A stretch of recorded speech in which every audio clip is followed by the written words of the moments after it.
Good afternoon and welcome to Community Candor. This session entitled Financing College, Can You Afford It? We're happy to bring this information to you today. My name is Renee Kent. I'm the Director of Special Projects for Communities First. And Communities First is a community development organization, a nonprofit organization, whose mission is to build healthy, vibrant communities through economic development, affordable housing, and innovative programming. And we really believe that the greatest assets in our community are the people. And that's why we developed Community Candor, so that we could bring tools and resources so that individuals can make informed and educated decisions that impact their finances. So we're really excited about this session. So glad that you could join us. And if you're on here listening, please note in the comment section, we will be looking for questions and try to answer those live today. So please share your questions and please share this video with others that you know could use this information. Before we get started, I just want to mention that today is Giving Tuesday. So please support community organizations that are active in your community. And as I mentioned, Communities First is a nonprofit organization. And if you're interested in supporting the work that we do, you can check out our campaign on Facebook or through the link that we're going to share during this session. So without further ado, I'll go ahead and hand it over to Mariah. Thank you so much, Renee. Hi, everyone. My name is Mariah Lawson McLean, and I'm the Economic Mobility Coordinator here at Communities First. It's so nice to have you all today, and we really appreciate your time. And without further ado, let's just get right in. So like Renee stated, this is our series of Community Candor. And in this session, we're going to be talking about student loans. Since becoming president, Joe Biden has now canceled nearly $10 billion of student loans. This includes $1.5 billion of student loan cancellation for 92,000 student loan borrowers under the Borrower Defense to Repayment Rule. While this has been a great relief for many Americans, student loan debt remains in the trillions for millions of Americans. In this session, we will unpack the different types of student loans, some of the best ways to repay them, tips on how to keep track of the student loans you may have acquired, parent loans, and information to help parents stay engaged and knowledgeable throughout the financial aid process. And to further this discussion, we have two wonderful panelists today. We have Ryan Thomas, a representative from Wayne State University, and Andrea Mott here from Mott College.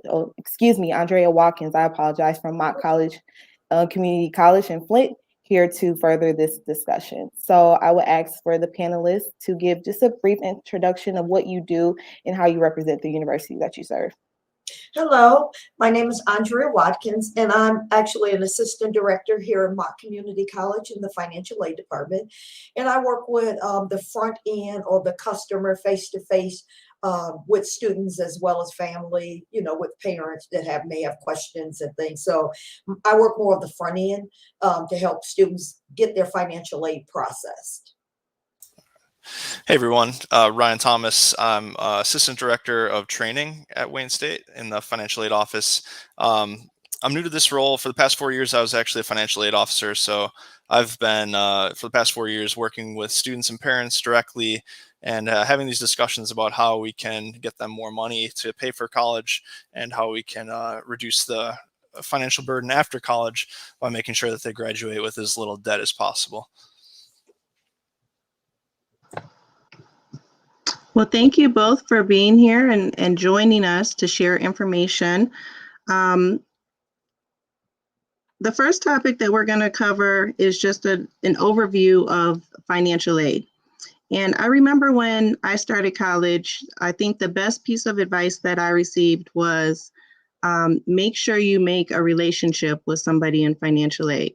I ended up going a step further, and little known fact, I actually worked in the financial aid office my entire college career. So I had great relationships in financial aid and never experienced any problems.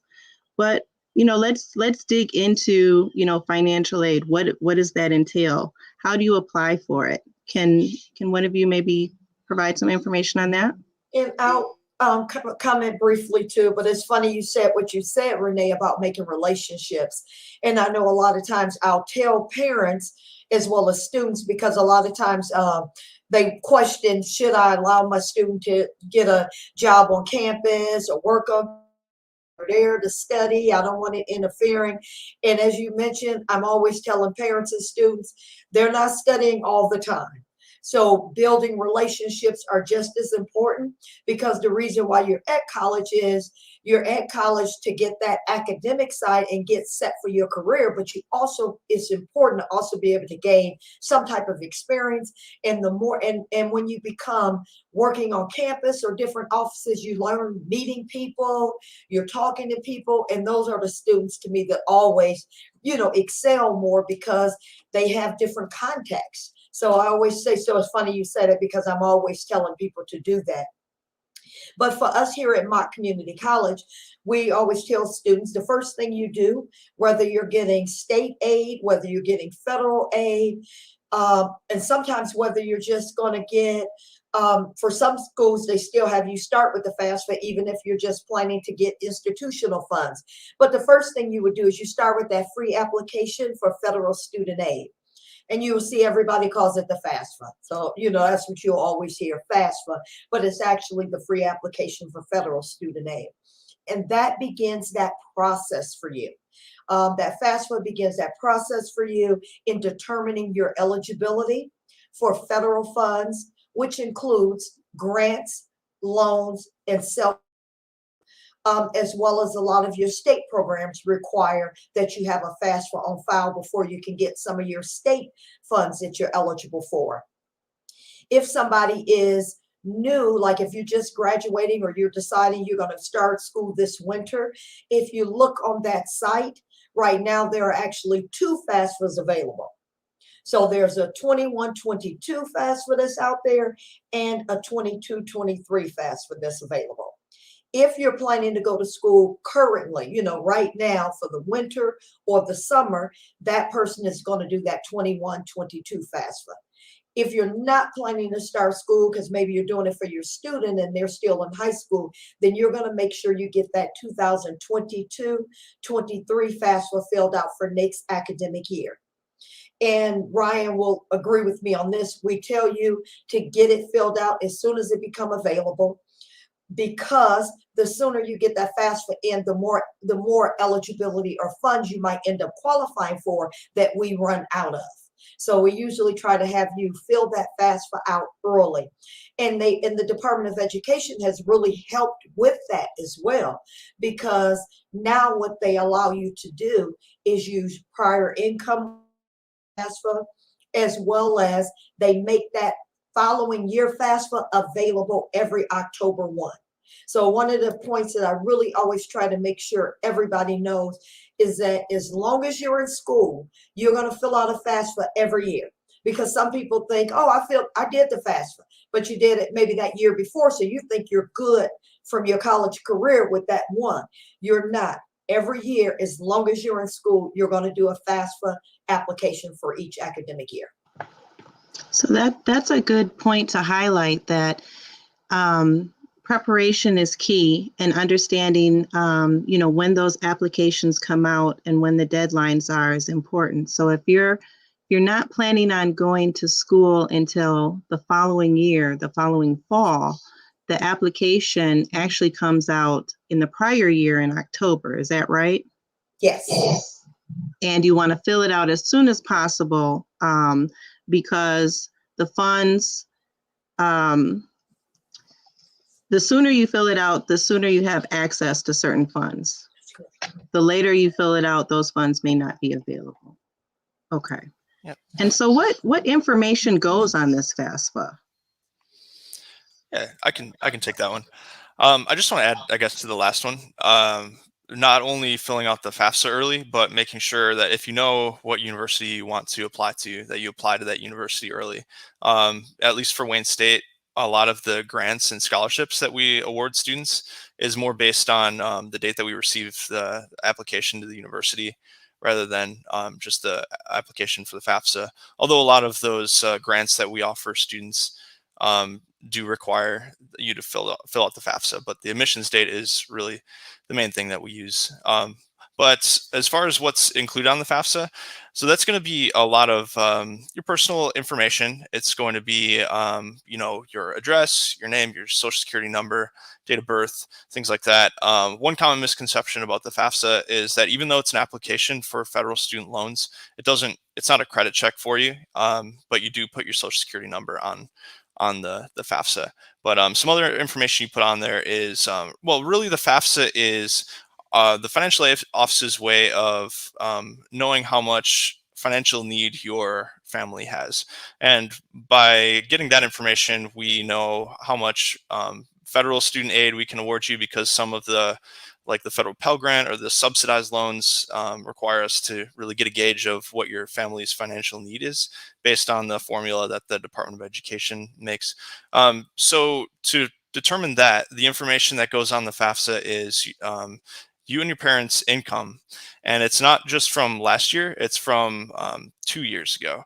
So it used to be that the FAFSA was just using the prior year's income.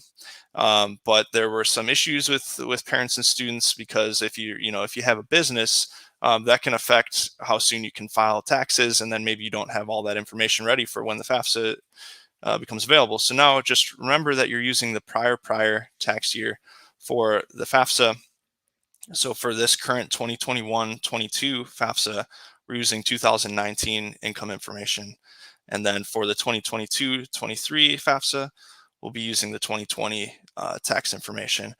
Now, the FAFSA has made it easier than ever to get that information. So hopefully you don't have to go and dig up those tax documents, because if you're like me, it takes a little while to find those. You can usually link directly to the IRS website so that you can import that tax information directly into the FAFSA. So they make it easier than ever for you with that. In addition, they sometimes want you to provide asset information.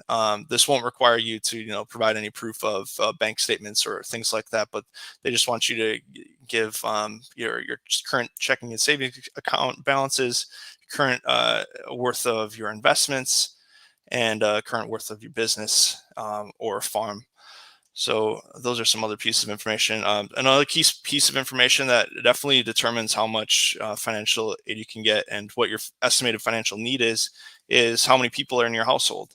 The FAFSA asks, including your parents, how many people are in your household, or if you're an independent student, you'd include either your spouse or any dependents that you have, that you provide more than 50% of their support. And then also they want to know how many people do you have in college in your household as well that are attending at least half-time. So with all of that information, they kind of enter all that information into a formula that's set by the Department of Education. And that determines in the end something called the expected family contribution. And that expected family contribution determines what level of financial aid you can get. If you've already filled out the FAFSA, you should have kind of seen an estimated financial aid award from the federal government when you completed it, and that would be automatically emailed to you. But basically, if your EFC, your expected family contribution, is above a certain level, you might not be eligible for that need-based aid. So I would just make sure, if you're completing the FAFSA, just double check that all the numbers are correct. I've seen plenty of parents and students maybe add an extra 0, and then they wonder why am I not getting financial aid? It's really easy to make a typo in there sometimes. So just really make sure that you're entering the correct information. If it turns out that you've entered the incorrect information, then go complete the FAFSA again and correct it.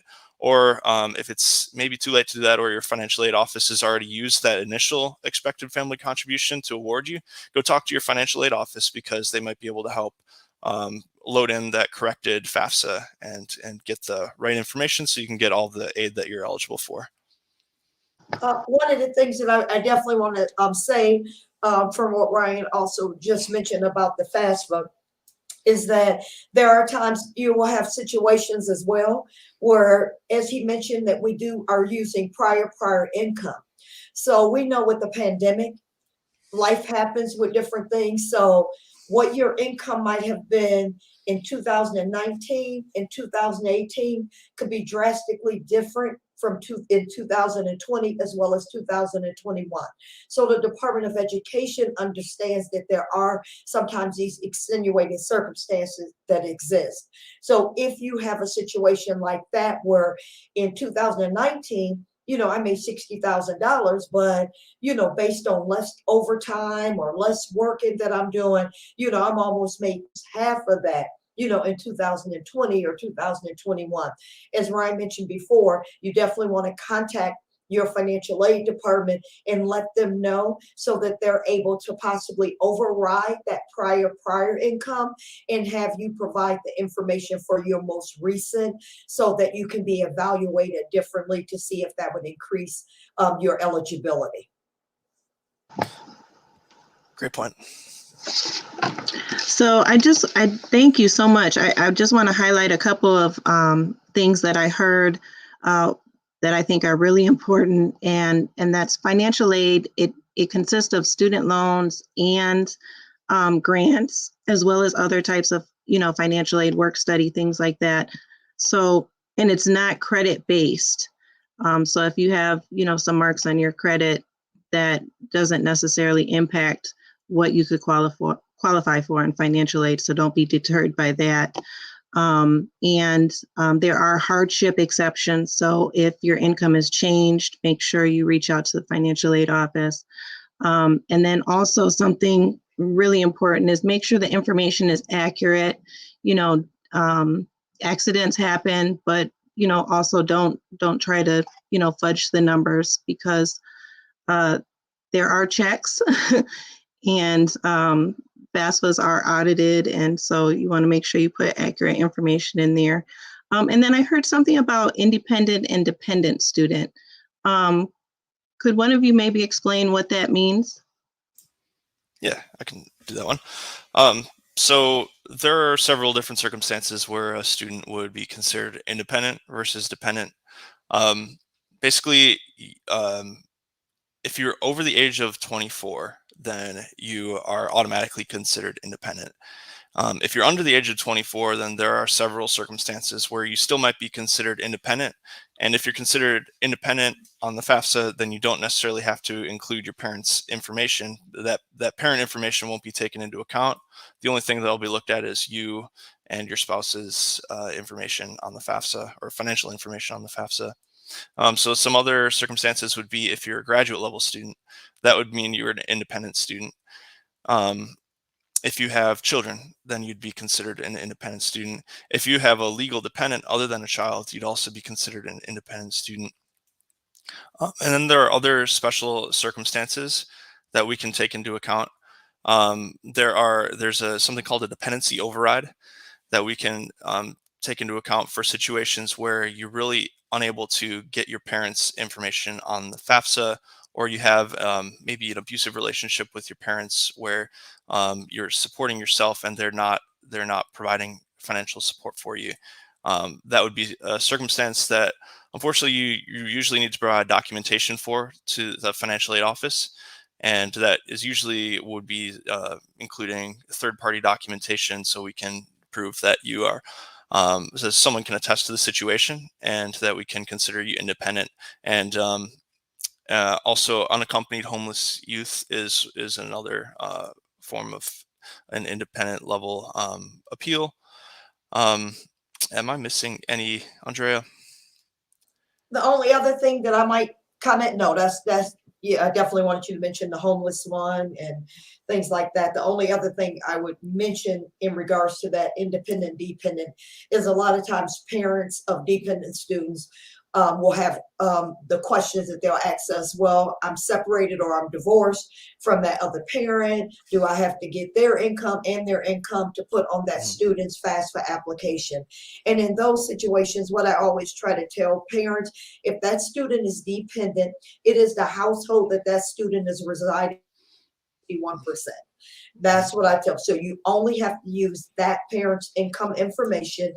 If there is a step parent in that household, then you are required to use that step parent that is in that household. You would be required to use both of their incomes in the household that you're in. And I just want to add what really dependent versus independent means for your financial aid. So obviously, if you're not including your parents on the FAFSA, that would mean that you have less total income on the FAFSA. So your EFC is probably going to be lower, and then you might be able to qualify for some like Pell Grant or additional federal student aid. But as far as the student loans go, if you're independent, then you would qualify for additional federal student loans. So you, as a freshman level student, you'd qualify for an additional $4,000 a year in unsubsidized loans. And then for junior, senior level students, you're eligible for an additional $5,000 in unsubsidized loans as compared to a dependent level student that's a junior or senior. So that's really one of the main reasons why, independent students can qualify for more aid generally than dependent students. Thank you. And I think the key takeaway from that was, if you have questions or special circumstances, talk to your financial aid representative and talk through those questions in your situation to work that out. So let's jump into student loans. Student loans has been a hot topic. Let's talk a little bit about what student loans are available for college students, and what can those loans be used for as it relates to college expenses? I'll touch on the different types. So Ryan and I can both kind of give a little information on this one. But when you fill out, as you said, when you fill that FAFSA, because I will have some students say, well, I only want to get a student loan. You still need to do that FAFSA. So as he mentioned, as a dependent student who's required to use their parental information, as well as an independent student who's independent, so they're only using their own information, are both eligible for two types of loans usually. And that is the subsidized Stafford loan. The subsidized Stafford loan is a loan that does not have interest accumulating while you are in school. So that payment on that, so that interest on that loan is deferred by the Department of Education while you're in school. So that's the one that I tell people. If you have to borrow a loan or you need the loan, you definitely want to look at the subsidized, because it's not interest isn't accumulating while you're on there. As they mentioned earlier, it doesn't require a cosigner. It doesn't do a credit check. So that loan is available to you as a student borrow to help pay for your college expenses. The other loan is called an unsubsidized Stafford loan. The difference in the two loans is that on that unsubsidized loan, once that payment disperses or pays your payment to that school, the interest begins accumulating on that one. So that one does have interest while you're in school. They do, I think, give you an option to make payments while you're in school. So you can make interest payments while you're in school, but you're not required to. And that one works just like the other one, where it doesn't require a cosigner and it doesn't do a credit check. You're automatically eligible for both of those loans as long as you're in good standing with the Department of Education. With both of those loans, paying back on them 6 months after you no longer are in school. If you withdrew, you're still responsible for what you borrowed. If you graduated, of course, you know you're responsible for what you borrowed. So it begins 6 months after that payment.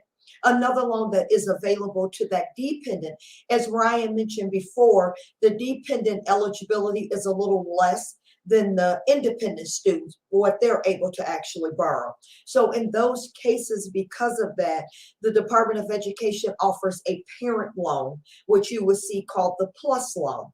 And that is a loan that the parent can borrow on behalf of the student. The PLUS loan is the student's loan. So that loan is the parent loan. I'm sorry. That is the loan that the parent is borrowing. So that is your loan in your name, and you're responsible for that payment, even though you're borrowing it for your student for their educational expenses. With the Parent Plus loan, it does require a credit check on that one. So with the Parent Plus loan, it does do a credit check, but usually they have a lot of little emphasis in there where they allow for certain debt, they allow for certain things, because basically it is still educational expenses. With the parent loan, that payment usually begins after that payment is paid to the school, but they also give you the opportunity to defer that loan payment if you're not able to make that payment right then. So they a lot of times will give you an option to be able to defer those payments. Then some of the other loans that you have will be private loans. And those are loans that are credit-based loans. Usually the interest rate may be a little higher, and those are sometimes loans that you're able to get from your banks. Some banks offer private educational loans. I know Wells Fargo, I think, is one that offers educational loans that are private loans.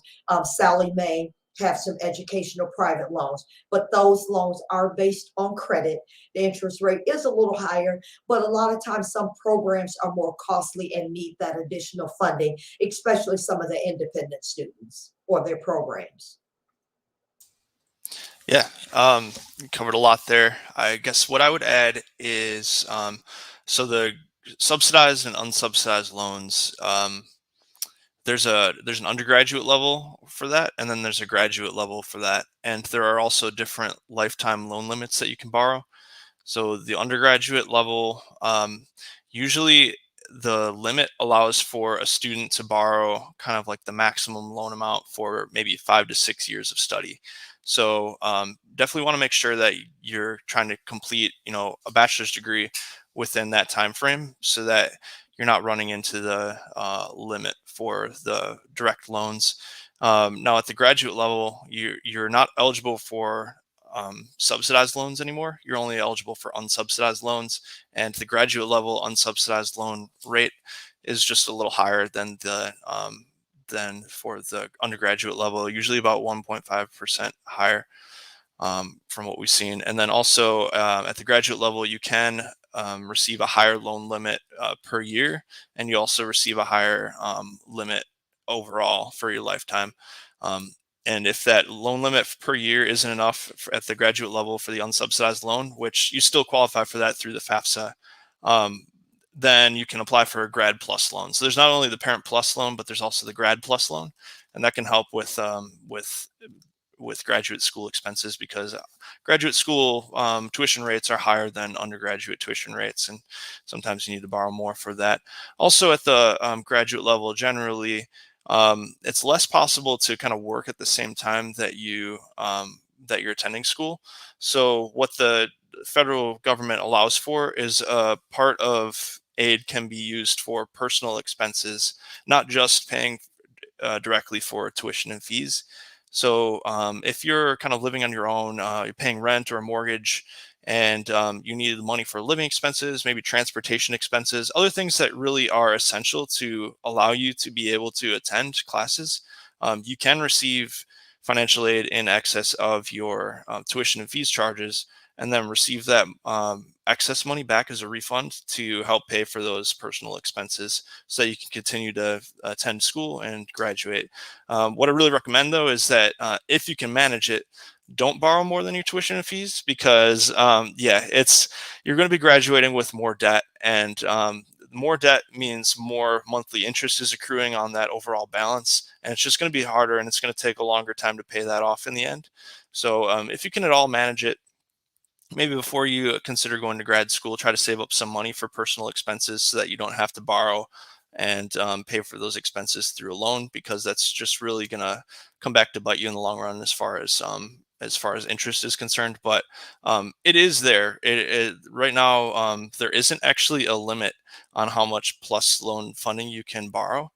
Some institutions set a certain limit based on what they're seeing in terms of how much people are like defaulting on the loans, and just how unmanageable some severely high debt is. But yeah, I wouldn't recommend borrowing exorbitant amounts of money ever, because that's just going to be difficult to repay in the long run. Yeah, I was so glad that that Ryan mentioned that, because I always try to tell people borrow responsibly. And I usually tell them, as Ryan, I think, mentioned earlier about the website studentaid.gov, and I'll tell them to look on there and keep up with how much you've actually borrowed, because you can go there now and you can see, because there used to be another website, but now they're trying to put everything located in one area, and that is studentaid.gov. So not only do studentaid.gov have information about the federal programs in terms of grants and loans, but it also now will house your information, how much loan you've borrowed. You're able to check that there now. How much Pell Grant you've used, because one of the things you need to know is there is a maximum eligibility on those programs. So with the Pell Grant, I think it's like 6.5 years that they kind of give you to use Pell Grant eligibility. So they have a maximum lifetime eligibility that's 6.5 years. And then as a dependent and independent student with your loan debt, there is a maximum eligibility limit on how much you can borrow as an undergraduate student. And that's one of the things we run into a lot of times here in Mott, is because we have a lot of students that will move from program to program. And the first thing I'll ask them when I see that, I'll say, are you planning to go get a bachelor's degree?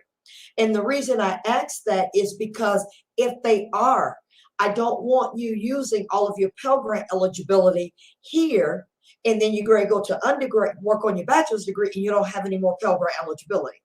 Or you've already hit your maximum loan eligibility, because I think the independent student may be like 57.5. So that means that between an associate degree and a bachelor's degree, that is your maximum. And I believe that the dependent student is like 31.5.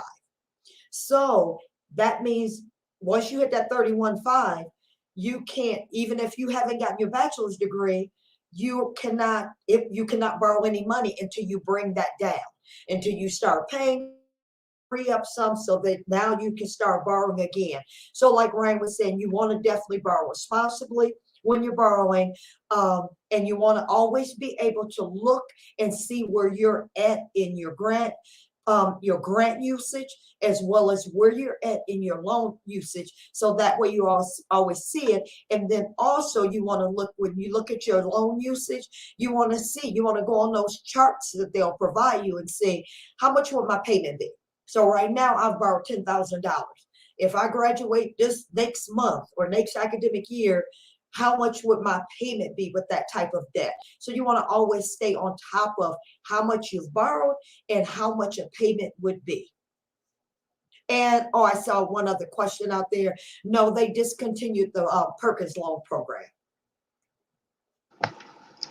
So this conversation started to get a little expensive, right? When we started to talk about maximums and going to school past 5 or 6 years, right? If you're into like 7, 8, 9, 10 years, what will be available and what won't be available. And so I'm just curious, for somebody who's starting out, or somebody who's in school or thinking about going back to school, what kind of services does the university provide in helping somebody plan their financial, their educational and financial journey through college? So thinking about, what they might want to major in, what their income might look like, and how much it's going to cost them, to get from beginning to end. What kind of services are available for students and for parents? Yeah, a lot of times, financial aid is pretty interconnected with advising, and sometimes students are going to want to choose their programs based on how much they're going to earn and what kind of debt they're going to graduate with. Also, what kinds of scholarships might be provided by those specific departments that they're considering going and studying in. Right now, what I would recommend for most students is to just come and see us, or schedule a Zoom call with us and just ask as many questions as you can. We try to be as proactive as possible with providing resources to students, but um, you know, the idea of college is really to help students gain a little bit of independence, right, and help them know how to ask the right questions. So we are here to help you as much as possible figure out what your costs are going to be for 4 years, and make sure that you graduate with as little debt as possible. A lot of times, though, that's just such a personalized conversation, and it's so dependent on a variety of factors that we don't have a tool right now that really helps students figure that out on their own. It really involves a one-on-one conversation, um, because their ideas of things can change. One thing, there is a resource online that goes per program for colleges on what the average salary is for a student, and I can try to find that and put that in the chat. I can't remember exactly the website off the top of my head, just so you get an idea of how much you're going to be earning, and then using that number, you can kind of figure out, okay, how much might my living expenses be? How much am I going to be paying for other things? And how much am I really going to realistically have left over to be able to pay off my debt? A lot of times the answer is kind of surprising, and it's kind of motivating to show you that graduating with less debt is really a priority. But we have several awards that are full tuition awards that cover tuition and fees throughout the time that you're a Wayne State student. So what I would really recommend is just making sure that if you're going to be a Wayne State student, or you're going to be a student in a college that has a full tuition award, or any kind of scholarship or award, make sure that you're meeting all of the retaining criteria. Like, make sure that you're earning enough credits, keeping your GPA at the right level to keep that free money flowing, instead of having to rely on the loans when you don't have it. So I guess, to sum it up, the best resource is the financial aid officers at whatever university you're attending, because they've had so many conversations with different students that are in your exact same shoes, and they're really just the best words of wisdom for you making that kind of decision. And I believe most of the colleges all have on their website some type of net cost on there that shows you what every program should actually cost you to be able to actually do that program. And usually it might give you an idea of what salaries have ranged for in that. So every college really should on their site. And I know for us, we do make available to you different budgeting tools on the financial aid website, financial literacy videos that are available to you. But as Ryan said, if it goes outside of that, usually someone in the financial aid department in most schools are always available to you for any additional questions or assistance you might need. That's great. And I know that we're going to hope to touch a little bit more on some of those other programs and scholarship opportunities. But I'll turn it over to Mariah, who is going to talk more about loans for students that, have to take them out or already have them, what to do. Yes, so like Renee stated, the last conversation started off very expensive. A lot of students or postgraduates who have to take out loans or chose that to be their ultimate source to pay for their education. I believe especially in this social climate, it's very hard and kind of all over the place is to know exactly how to pay those loans back responsibly, right? Knowing how to borrow responsibly is one thing, but knowing how to pay those back, like you all stated, choosing a career that actually can pay you more than what your expenses are that you take out. So my question would be, what is the best way to actually pay back that student loan debt? I believe some of you all have mentioned a grace period for certain loans, but how does that work out if certain hardships come into play? How does that work per loan type for federal and for private? Yeah, great question. So this is where the difference between the federal loans and the private loans really becomes a big factor. Federal student loans by law are, when you borrow a federal student loan, you are assigned to a loan servicer, and it's kind of a third-party company that manages your loan, and you make your payments through them, handle your repayment through them. But federal student loans are required to have some additional flexibilities versus the private student loans. So through your loan servicer, even after that grace period, you are able to request periods of deferment during times that or forbearance. So deferment is when you put off paying back your loan for a certain amount of time. And based on the situation and maybe the documentation that you provide to your loan servicer, they'll grant you a period of non-payment or deferment for however long they give to you. Really, you work with your loan servicer on that one, and it's going to depend from loan servicer to loan servicer, maybe how responsive they are to those requests. Unfortunately, you don't really have a choice with the loan servicer that you get. You're assigned a loan servicer when you borrow a federal student loan. But for the private student loans, unfortunately, you really usually don't have those kind of flexibilities with the deferment or forbearance. Forbearance, you might hear that term. So just to quickly tell you the difference between those two. Deferment, your subsidized loans still don't accrue interest during that period of deferment. But during forbearance, the subsidized loans do accrue interest. But you don't have to make payments during either of those periods of non-payment. But yeah, the federal student loans are going to be more flexible with those opportunities, and the private student loans just aren't going to have as much flexibility, and they're going to be higher interest rates. So just really try as much as you can to borrow federal student loans versus private student loans. Also, the private student loans don't have the same repayment options that the federal student loans have. So if you have already borrowed federal student loans, you can go into studentaid.gov and go and take a look at something called the loan repayment calculator and find out which repayment option is the best for you. There are several different repayment plans, and there are some that you just make the same payment, same fixed payment throughout the life of the loan. Some it's based on your income, so they're going to ask for you to prove your income, and then if you have a lower income, you're going to be responsible for a lower payment, and maybe they'll rise over time because the assumption is that your salary is going to increase over time. So you can go in there and figure out which repayment option is best for you in the studentaid.gov calculator. And whoever that, as he was saying, whoever that loan servicer will be, you want to look and you want to get familiar with who that is, because you don't want to avoid it. You don't want to not talk to them. If you have an issue and you can't make that payment that you're at right now, you want them to work with you. You want to work with them. You don't want to avoid it or just not do it.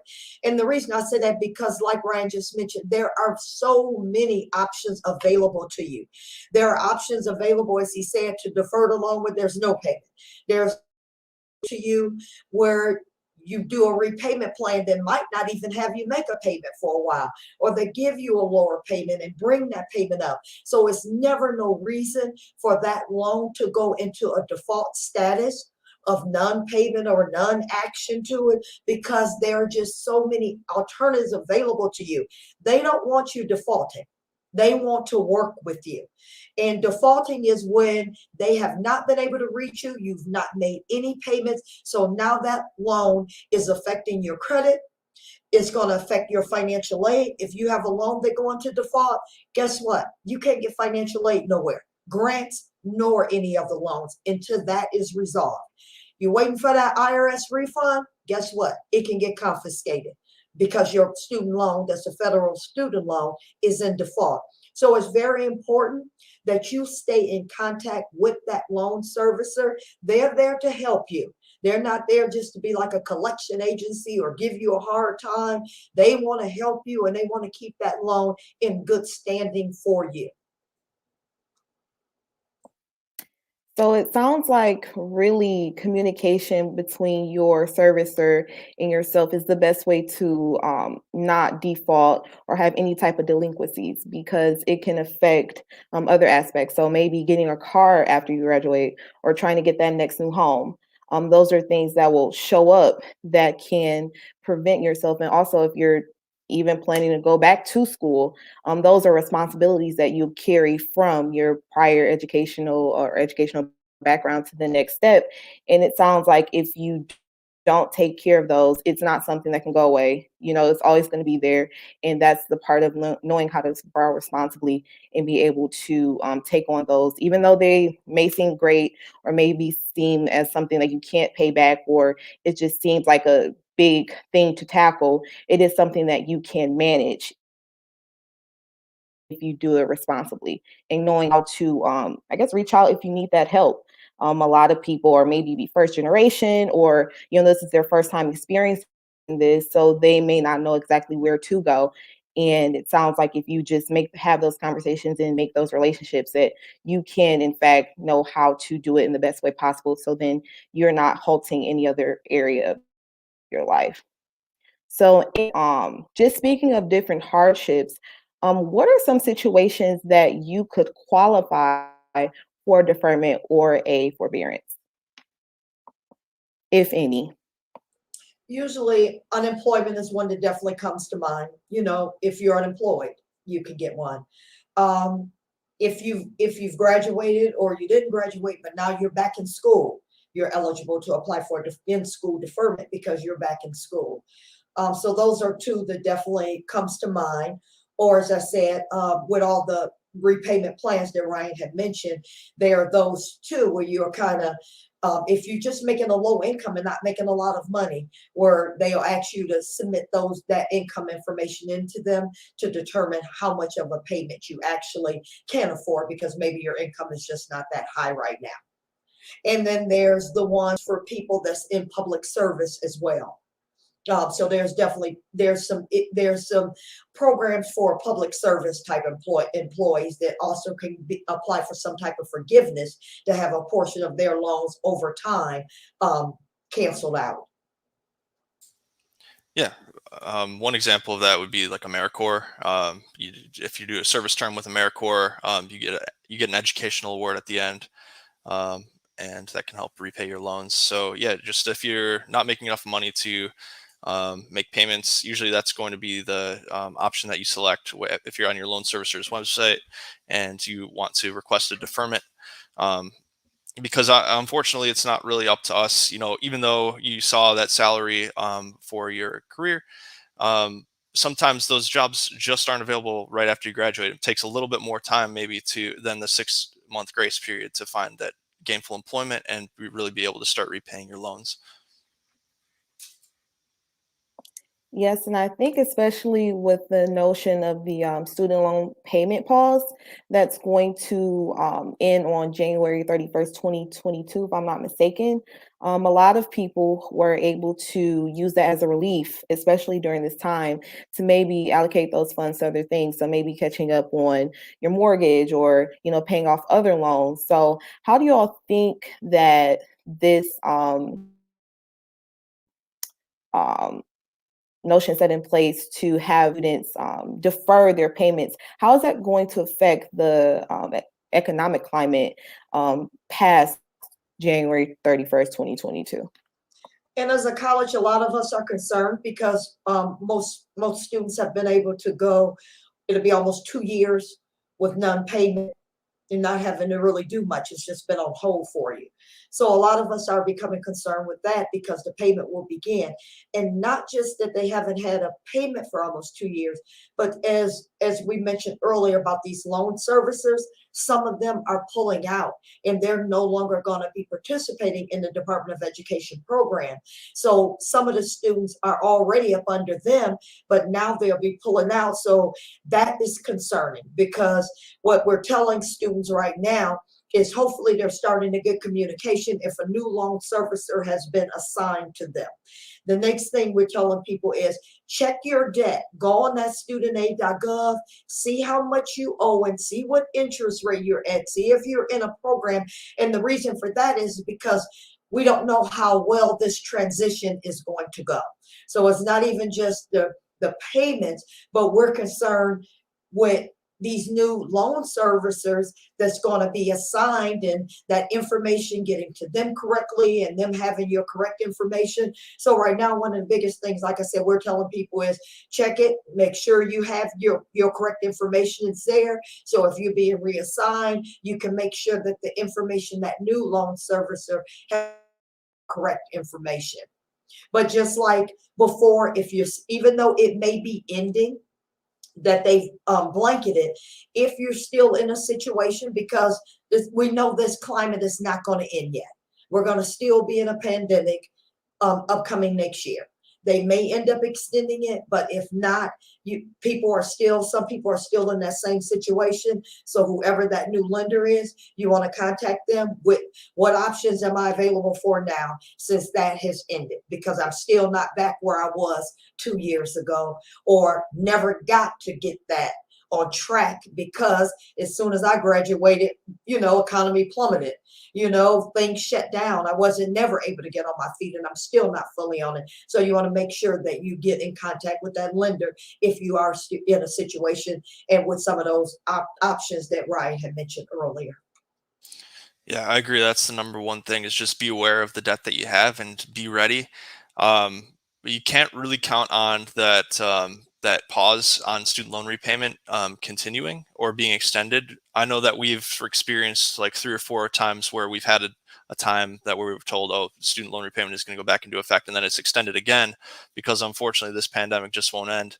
Unfortunately, the numbers are kind of climbing again, so it looks like it may happen again, but we just don't know. So the best thing to do is to be ready. Hopefully, you know, just you've been able to save a little money during this time, that you've maybe, hopefully, depending on your job, been doing less commuting, adjusted your budget around a little bit, just because it's just a time of uncertainty. So the best thing I can say is, yeah, be aware of your loans. Take advantage of any kind of budgeting tools or resources or financial literacy resources that your college provides, to know how to maybe make some room in your budget for the student loans, because right now those aren't taking up that space in your budget, and you'll be a little surprised how difficult it might be to shift some things around if you aren't prepared for it. So just be aware of things and just be ready for that repayment to kick back in.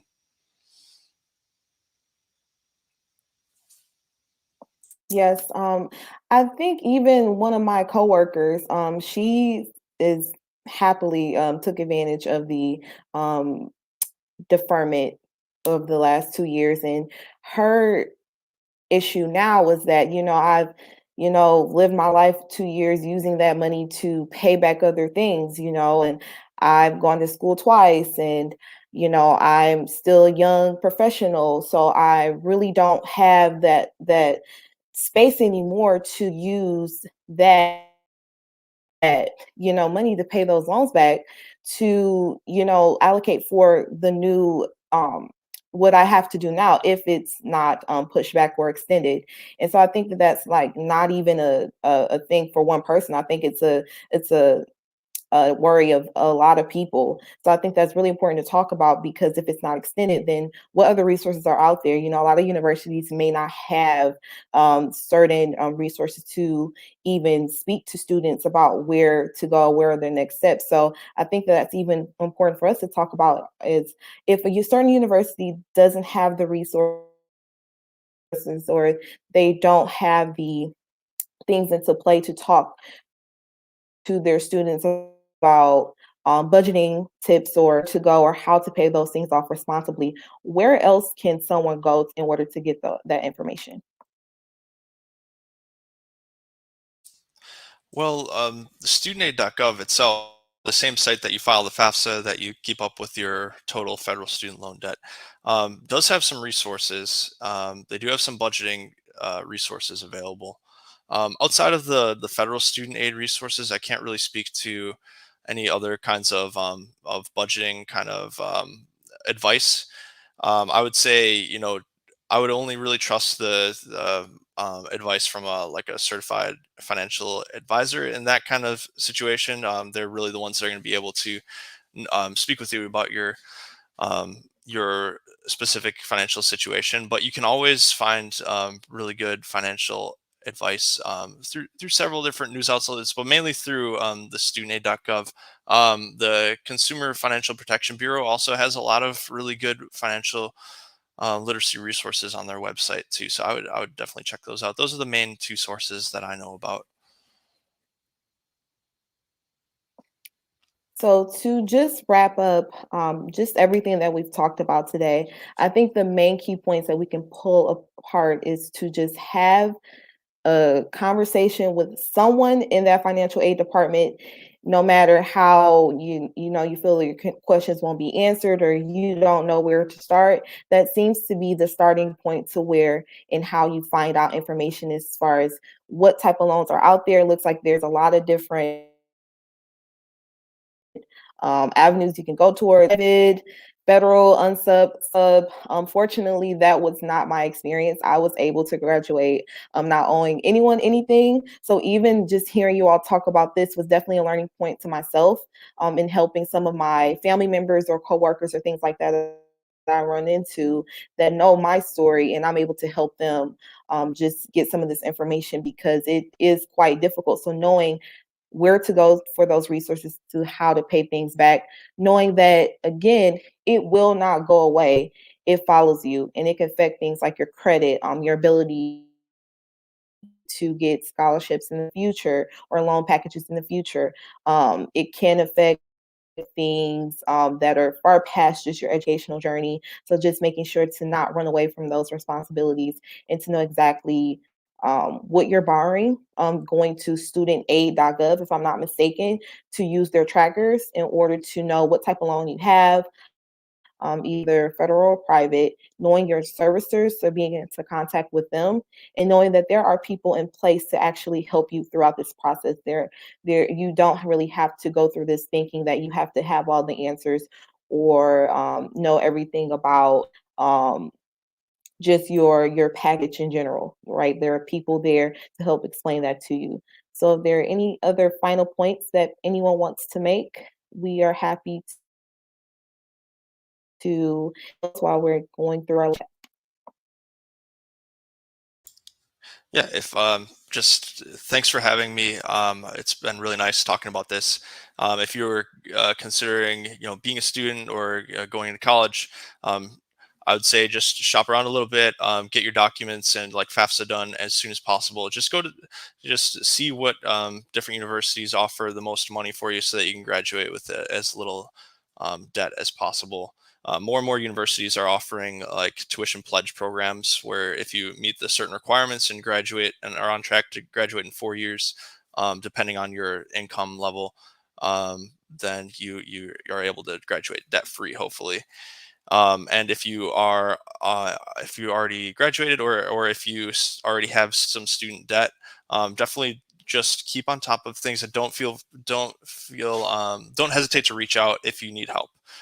We're here to help not only current students, but any alumni, or maybe if you've attended in the past and have some concerns about your student aid. We're here to help you and here to provide you with any kind of resources that we can. So just be sure to reach out and stay connected. That's the main piece of advice I can give.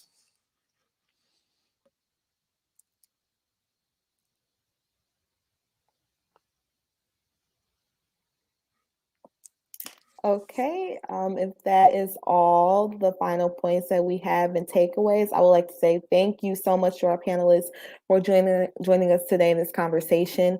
I would like to thank everyone for participating. All of you all watching out there, thank you so much for joining us today. And there will be a link in the banner provided on the screen to register for future events, everything that we have via Facebook and also via YouTube, to check out this video. If you want to send it to someone who believes, or you believe that this will be helpful information for them to know, please do so. And thank you so much. Thank you. Bye.